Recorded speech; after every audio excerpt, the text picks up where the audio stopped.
Hello everybody, what's up? Jubitaz back with a new video where today we're gonna look at our favorite villain squad, the Akatsuki. More so, I wanted to tackle a specific caption I went over in my most popular video, the Akatsuki iceberg, that being the Akatsuki as anti-heroes. I discussed the fact that Kishimoto decided to make the Akatsuki different from most villain groups by making them anti-heroes, and having many of its members be morally grey. Now there were some comments that didn't really seem to understand my point, so I've decided to make this video. My point was never to say that the Akatsuki are just good guys, but the point of the shinobi world was that everyone was a killer for hire, working for a specific state, and the Akatsuki were just like them. They were just stateless, rogue factions, designated as evil by the great nations, but who gave the great nations the right to designate others as evil in the first place? It was thanks to the Akatsuki that the Shinobi Alliance was formed, as the 5 great nations needed a common enemy, and the Akatsuki served as that. So today, I have decided to go over the morality or righteousness of the Akatsuki, and I will use the Akatsuki morality chart from my Akatsuki Civil War video and go over each individual member, from most to least moral, and discuss their pitfalls, backstory or reasoning, and how righteous they were. Now, if this is your first rodeo with us, then be sure to hit that subscribe button and let's get to it. Let's start with Konan, who was arguably the most righteous member of the Akatsuki, the angel amongst demons. Being part of the leadership, she did oversee a lot of chaos caused by the Akatsuki, but the shinobi world itself was total chaos. Matter of fact, Konan is one of the few members that disagreed with how the Akatsuki was being currently run, and believed that the group had fallen off quite a bit from Yahiko's time, and this is more expanded on in the Akatsuki Hidan novel. The Akatsuki was at first an organization created by Yahiko in an effort to fight tyranny and bring peace and stability to the Hidden Reign. After Yahiko died and Nagato took over as leader, with Tobi and Zetsu joining the ranks, Konan started having her doubts about the new Akatsuki, as the organization had strayed far away from Yahiko's image. The man that she loved and was gonna spend the rest of her life with had warned her and Nagato about Tobi, so she always had her guard up around them. And in general, she wasn't one of the more sadistic members that got off on killing or torturing others. Konan actually had a leadership or administrative role in both the Akatsuki and the Rain Village, being the spokesperson for pain. She did participate in destroying Konoha, but this was the same village that caused war in her own village. The same war that killed her parents. And after Nagato changed course, she left Tobi's Akatsuki and took it upon herself to end him, choosing to believe in Naruto as the new bridge for peace. So I think it's safe to call her the most moral of the Akatsuki.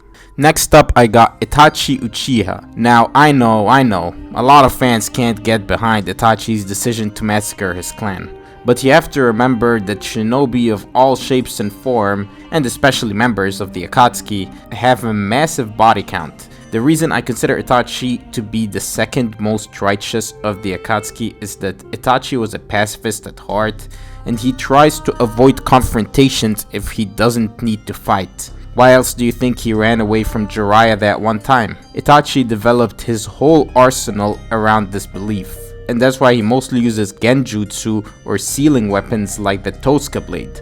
Of course, Itachi had a dark side, that of the cold egomaniac brother that killed his own clan for power when dealing with Sasuke due to his plans, and he did mess Sasuke up quite a bit. But you have to remember that his goal was to take on all the darkness of the village by himself so that his brother would emerge a hero in everyone's eyes. So despite all the damage he may have caused to Sasuke, he did always have the safety of his village and his brother in the back of his mind. Itachi was also a firm believer in the village framework, since he hated war and was aware of how chaotic and bloody the preceding era, the World States era, was. So he did all that was in his power to maintain the village's framework, even if it meant doing their dirty work.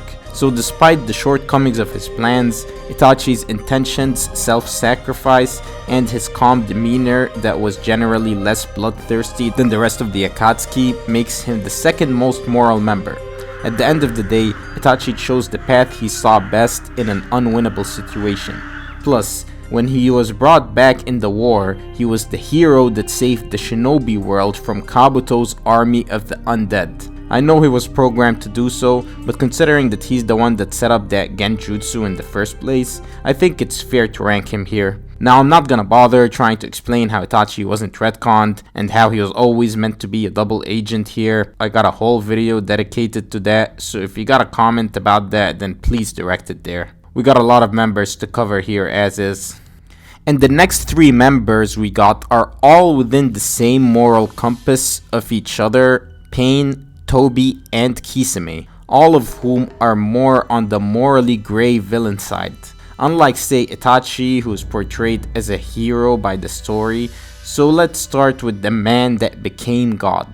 Now, as I'd mentioned before, the Akatsuki was first founded as an anti-war militia whose purpose was to hold peace talks between the great nations to achieve peace in the Hidden Reign, and to help out nearby underprivileged communities affected by the war. Yahiko was the idealist leader, but Nagato was the one that could truly change the world due to possessing the Rinnegan. However, Nagato feared his eyes more than anything. Whenever something awful happened, he'd get overtaken by rage and kill without even being conscious of it. Like what he did to the Leaf Ninja that murdered his parents.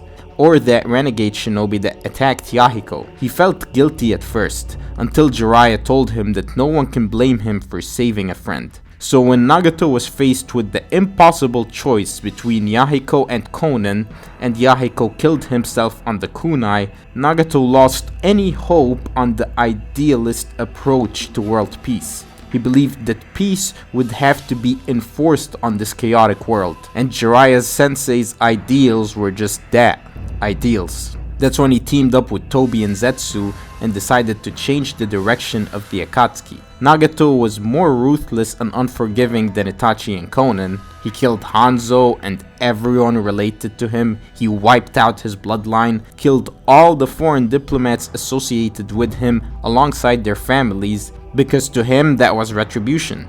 To him, Hanzo was a foreign agent that only thought of his own power at the cost of the Hidden Reign's stability. It was thanks to Hanzo that the Hidden Reign was so ravaged and war-torn. And when a righteous leader like Yahiko rose, Hanzo forced an ultimatum on him to kill him in cold blood. Nagato viewed Hanzo as bad as the great nations that caused wars in his homeland, with no regard at all for the civilians, and then just forgot about it, leaving the Rain Village to rot. That's how Pain was born. He believed that the only way the outside world would stop all this fighting was for it to experience so much pain and destruction, basically a taste of its own medicine, that it would be forced to remain peaceful. There's no denying that Pain did cause, well, it's in his name, a lot of pain. But considering that he did want peace, even if he did have a twisted approach to it, and considering that he changed course after speaking to Naruto and gave his life to revive the villagers he killed in the attack, and basically let bygones be bygones after he met Naruto, I'd say he's the perfect example of a morally grey character. And Naruto himself recognized that Pain was not as bad as the other Akatsuki, even if he did cause a lot of harm. His grudge against Konoha was understandable. They're not the good guys. If you guys want to hear more about Pain's philosophy, then may I suggest my Why Pain Was Right video. It's one of my favorites. But otherwise, we have to move on. And moving on to the next leader, who's a lot more polarizing than Pain, that being Toby or Obito. So how moral is Obito? Well, at the start he was very moral, basically the ideal citizen. Kid Obito was written to be just like Naruto. He also wanted to be the Hokage, and in general, he was just a nice and caring kid. He always helped the elderly citizens of the Leaf, and he had very strong and deep teamwork values. It was Obito that coined the term, "Those who break the rules are scum, but those who would abandon their friends are worse than scum," in reference to Kakashi's father, the White Fang. and how he believed that they should follow in his footsteps and rescue Rin. He even saved Kakashi and took the fall and was basically left to die. So before getting radicalized by Madara, you could say that he was the most righteous one. But then afterwards he took a full 180. Madara's speech really did a number on him. As long as there's a concept of victors, then there will also be losers. Just like how Obito had to be sacrificed so that Kakashi could be saved. Madara managed to turn the kindest boy into the biggest pessimist. One that detested this reality more than anything, and saw it through a negative light. Reality in general is cruel, and it's even more cruel in the shinobi world. So afterwards he turned to the Eye of the Moon, a vision of an ideal world, where everyone got to live their perfect life, where there would be no losers. Obito abandoned this reality, and he saw it as not worth saving. A reality that caused him and so many others so much pain. So ever since he took on Madara's identity, he not only became detached from reality, but he also became an agent of chaos. He started not caring about how much damage he caused in the world, started scheming and using those around him to further his goals. With Project Tsukunomi in the back of his mind, he deluded himself into thinking that all the bad actions that he took in this world were justified in order to reach a much better reality. And it took Naruto coming into his mind and basically holding up a mirror to him to force Obito to see an image that he didn't want to see. Obito had plunged himself into so much darkness and despair, and Naruto showed him what it would have been like had he chosen the other path. A path that Obito didn't even believe was possible in such a hellish reality. Thoughts that Obito repressed as he kept progressing into this evil path. And every time he was reminded of that, he just pushed himself deeper into the darkness. That's why he was so adamant on breaking Naruto's will during the war. But when Naruto cornered him, Obito couldn't run from who he was anymore. And Naruto basically forcibly pulled the old Obito back, the one that had given up on reality. After Obito was back, he was so devastated by his actions, as he'd truly given up on reality back then. He couldn't live with himself to the point that he was gonna perform the Rinne rebirth to revive everyone there and then. And when that didn't work out, he spends the rest of his time trying to right his wrongs to the best of his ability, like taking the Nine Tails and using it to save Naruto, or helping find Sasuke by traversing through Kaguya's dimensions, or intercepting Kaguya's attack on Naruto and saving Kakashi at the same time as well, since he too saw Naruto as the world's only hope. And even as he was dying, he saw himself as an unredeemable criminal. This makes Obito another morally grey character, and I've put him up here despite his wrongdoings, which were plenty, don't get me wrong, but still. He started off quite righteous, and once he was brought back by Naruto, he did all that he could despite being so far gone. If you ask me, Obito's a much more complex character than people give him credit. If you want to hear more about his character, then may I suggest my Was Obito Right video? We still got a lot of members to cover, so let's move on. And the next in line we got Kisame Hoshigaki. Now it's hard to say that Kisame is a lot more evil than the average shinobi when he's just a state actor, and shinobi are just killers for hire, tools for their state. Kisame in particular was assigned with doing his village's dirty work. He was sent alongside diplomats of the Hidden Mist to guard them and protect them, but he was instructed that his main goal was to prevent intelligence leakage. And considering that these non-combat diplomatic types talk easily, Kisame's job was basically to prevent them from falling into the enemy's hands. In other words, he must either protect all his comrades or kill them to prevent them from being captured alive. This left Kisame in a disillusioned state. He didn't know what he was. How was he meant to be a mist ninja when his job was to kill other mist ninja? This guilt that he felt shows that Kisame had some moral clarity and the strict code that he followed.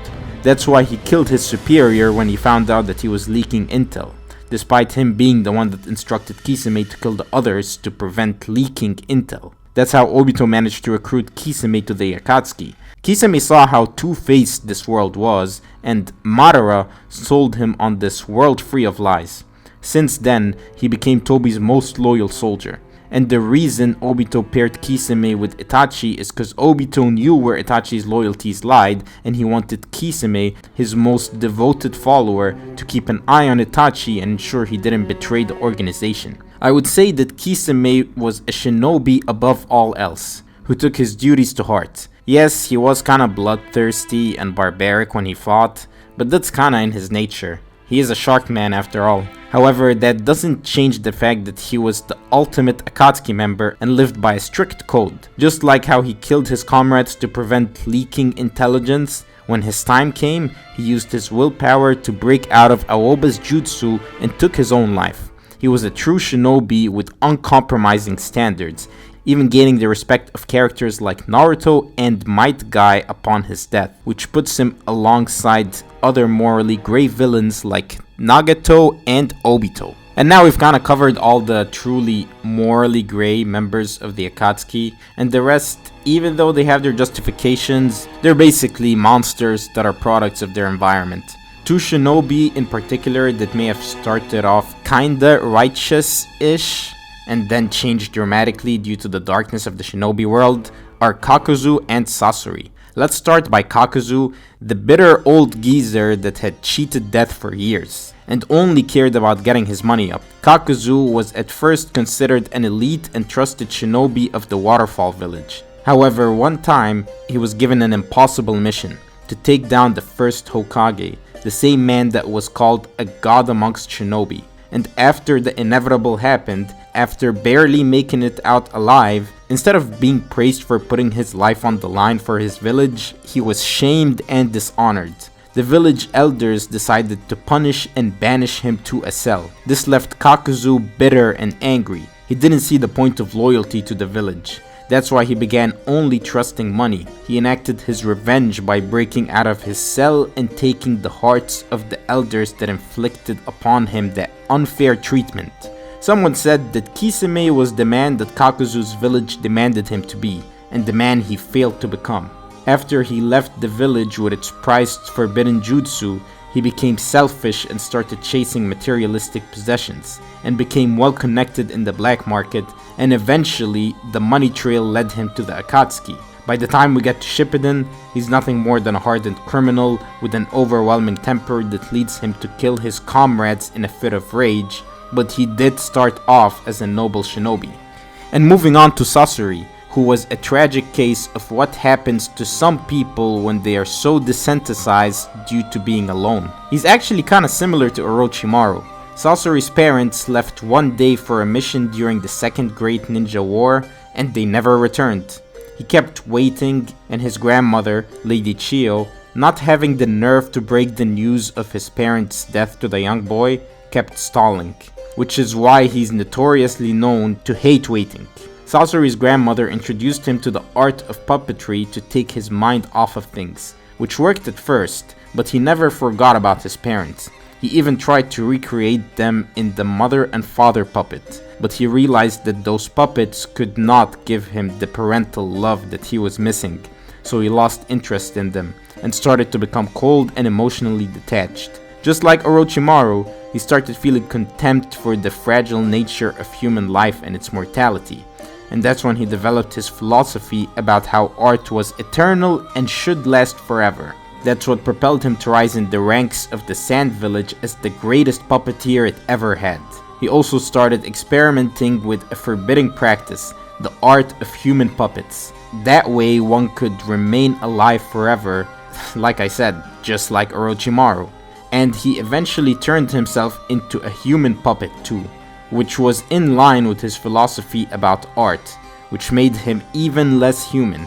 He became cruel, nihilistic, and developed poisons that killed people slowly and painfully. So by the time he faced Sakura and his grandma, he was no longer the same kid. He simply wasn't human anymore. He didn't feel any pain or shame, though a part of that may have been a front, because Sasori let himself get killed.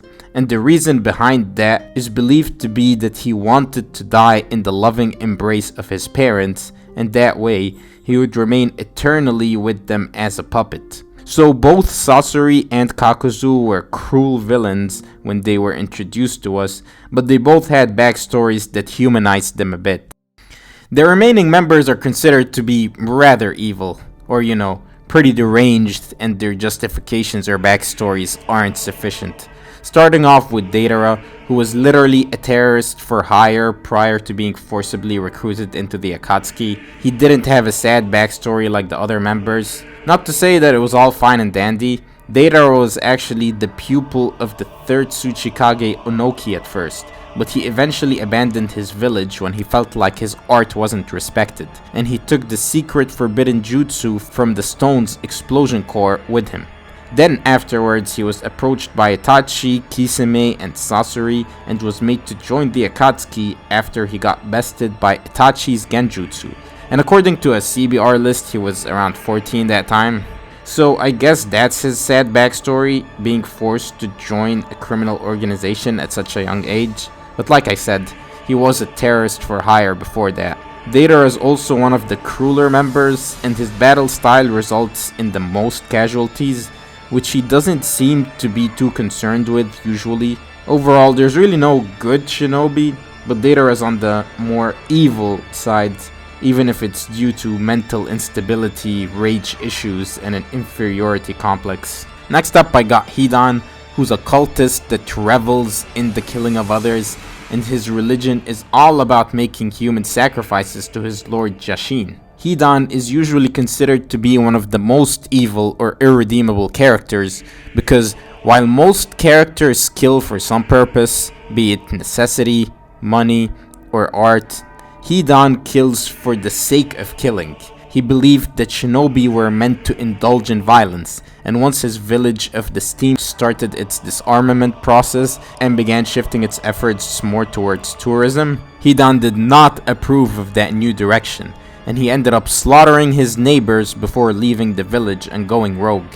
Afterwards, he ran into a group named the Way of Jashin, and he became the first follower to gain the gift of immortality from the demonic figure. Since then, Hidan just went on killing sprees, trying to offer up as many sacrifices as he could to his lord. Hidan was also a masochist and took great pleasure from killing others using his cursed ritual. That way he could put them through the same torture he inflicted upon himself. So yes, nothing really righteous about that at all. The Akatsuki Hidan novel did say that Hidan saw himself as doing a service to those he sacrificed, freeing them from the fear of death, but it's hard to sell that as an excuse for his actions. You could maybe attribute his cruelty to religious extremism, but there's nothing morally gray about that, honestly. But is Hidan the most evil or least moral of the group? Well, maybe. But there's another vermin that could be argued to be the least moral, and that is Zetsu. Black Zetsu dehumanized all of mankind to such an extent that he saw them all as just byproducts of his plan to revive Kaguya. He saw everyone as just a potential foot soldier to be turned into a white Zetsu for Kaguya's army. Zetsu's the one credited with inspiring all major conflict between shinobi, as he was the one that implanted those seeds by manipulating Indra and by altering the context of the Uchiha stone tablet to manipulate the Uchiha as well, and try to recreate the Rinnegan. Every leader of the Akatsuki, despite all the chaos they caused, they still saw the Akatsuki as a group that was going to bring peace, but Black Zetsu saw it for what it was, and he remained in the shadows, making sure that Nagato and Obito followed suit. He even led Kabuto to Madara's corpse, and considering that he was basically Kaguya's manifested desire to revive herself at any costs, Zetsu held no redeemable traits. Even Kaguya herself had more morality than Zetsu. He literally saw no value whatsoever in human life, and knew that the infinite Tsukuyomi was a sham. So I think it's safe to say that Zetsu was the least righteous one, and basically the scapegoat for all of the misfortune of the series, really. So this is what I meant by the fact that the Akatsuki was created as a group of anti-heroes, as the original Akatsuki was basically a peacekeeping troop, and after its idealist leader was taken down, it spiraled into this mercenary group that spread chaos, targeted all the shinobi missions they could get, and went after the tailed beasts as well. A group that aimed for world domination, but still hoped to achieve some twisted form of peace. and their actions had indirectly led to relative stability and cooperation between the 5 great nations.